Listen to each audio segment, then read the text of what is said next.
सुप्रभात। द्वितीय वर्ष के अंतर्गत आज हम महाकवि कालिदास के महाकाव्यों का अध्ययन करेंगे। महाकवि कालिदास ने 2 महाकाव्य लिखे हैं, कुमार संभव और रघुवंश।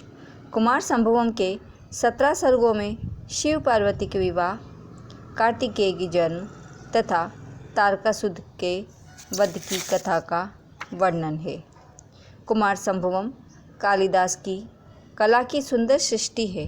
अपनी सुंदर भाव व्यंजना, उदात्त एवं कोमल कल्पना तथा प्रांजल पद विन्यास के कारण वह आधुनिक रुचि के विशेष अनुकूल है। कालिदास की वर्णना शक्ति कुमार संभवम में सुंदर रूप में प्रकट हुई है। कहीं वसंत का स्निग्ध मनोहर वर्णन है, कहीं विवाहित सौख्यों का आनंद प्रसार हो रहा है, कहीं प्रियतम की प्रयोग जन्य ज्वाला चित्त को दग्ध और संसार को शून्य कर रही है, तो कहीं बाह्य प्रकृति का मनोरम चित्रण इस काव्य में विशेषता उत्पन्न कर रहा है।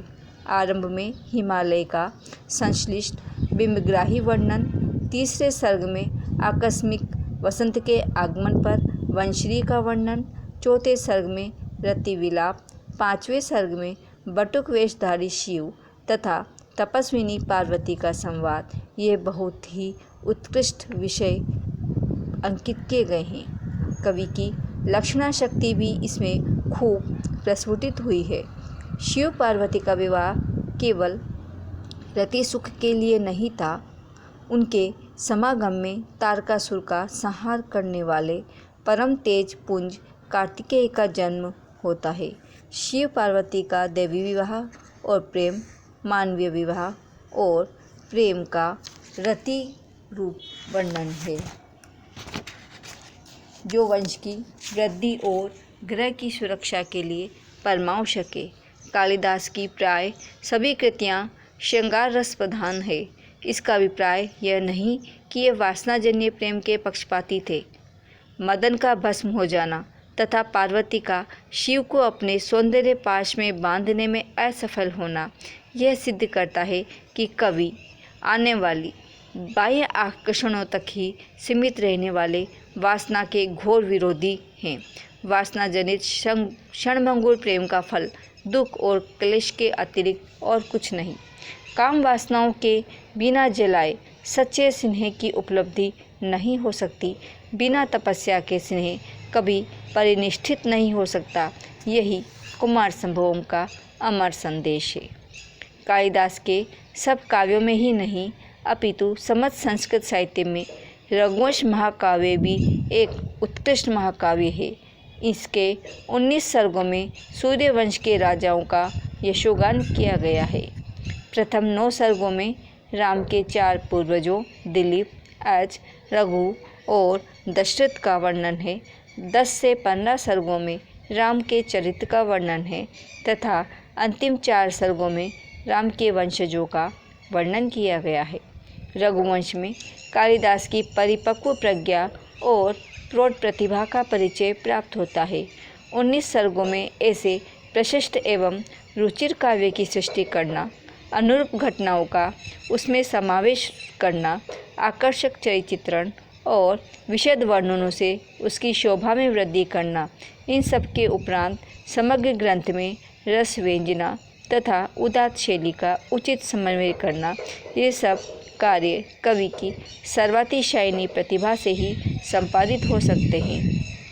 इंदुमती का स्वयंवर, अज का विलाप, राम तथा सीता की विमान यात्रा, निर्वासित होने पर लक्ष्मण द्वारा सीता का संदेश भेजना, शून्य अयोध्या का उसकी अधिष्ठात्री देवी द्वारा कुश के स्वप्न में वर्णन, इनमें प्रत्येक घटना इतनी स्वाभाविक और सुंदर शैली में वर्णित हुई है कि पाठक पर वह अपनी अमिट छाप छोड़ जाती है।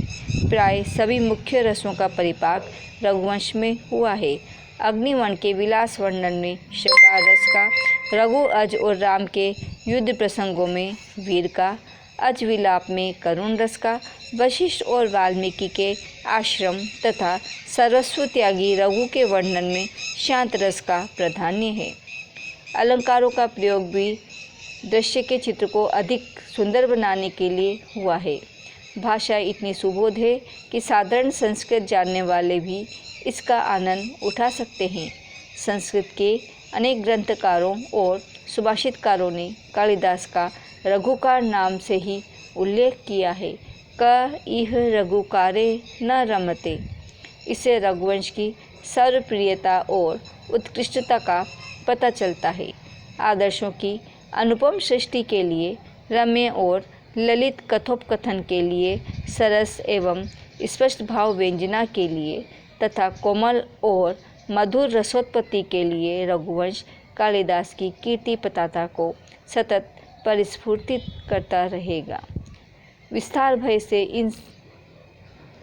यहाँ पर महाकाव्यों के बारे में सिर्फ उदाहरण ही बताए जा रहे हैं। भारतीय सौंदर्य का आदर्श कवि ने कुमार संभवम के 5वें सर्ग में उपस्थित किया है। स्थिता क्षणम पक्षमस ताड़ितधरा पयोधरित सेत निपात चूर्णिता वलिषु तस्या स्खलिता प्रपेदीरे चीरण नाभिम प्रथमोद बिंदव। इसमें पार्वती की अनिंद्य सुंदरता का प्रकारांतर से अत्यंत मनोहर वर्णन है।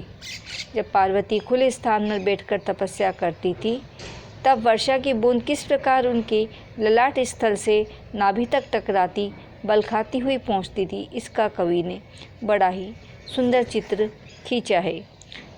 कालिदास ने नारी सौंदर्य का केवल स्निग्ध एवं श्रृंगारिक रूप ही नहीं चित्रित किया, अपितु उसके सगर्व स्वाभिमान का भी चित्र उपस्थित किया है।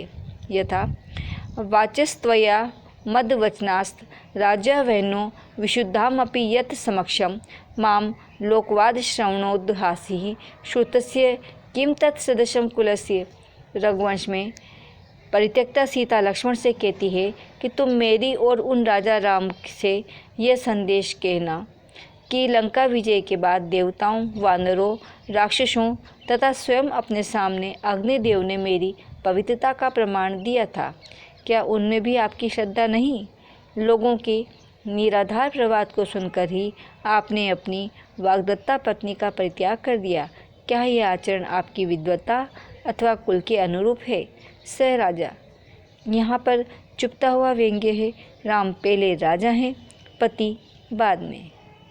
कालिदास की शैली संस्कृत काव्यशास्त्र में कालिदास की शैली चारुतम रूप में प्रस्फुटित हुई है। उनकी कविता के जिन गुणों ने संसार को उनका भक्त बना दिया है, उसमें उनकी मौलिकता अद्वितीय है। उन्होंने अपने विषय पर भले ही प्राचीन आख्यानों से अपने आख्यान लिए हैं, पर किस प्रकार वे अपने सृष्टि नैपुण्य से उसे कुछ का कुछ बना देते हैं। किस प्रकार वे नीरस और सर्वप्रसिद्ध कथानक को अति रुचिकर और मनोमुग्धकारी बना देते हैं, यह दर्शनीय है। मौलिकता नई सृष्टि रचने में उतनी नहीं होती जितनी पुरानी सृष्टि को नूतन चमत्कार प्रदान करने में। कालिदास की दोनों रचनाएं इस दृष्टि पर कसौटी पर खड़ी उतरती है। कालिदास की सर्वतोमुखी प्रतिभा उन्हें विश्व साहित्य में असाधारण स्थान प्रदान करती है। उन्होंने महाकाव्य, गीतिकाव्य तथा नाट्य रचना सभी में अपनी प्रखर प्रतिभा का समान रूप से परिचय दिया है। धन्यवाद।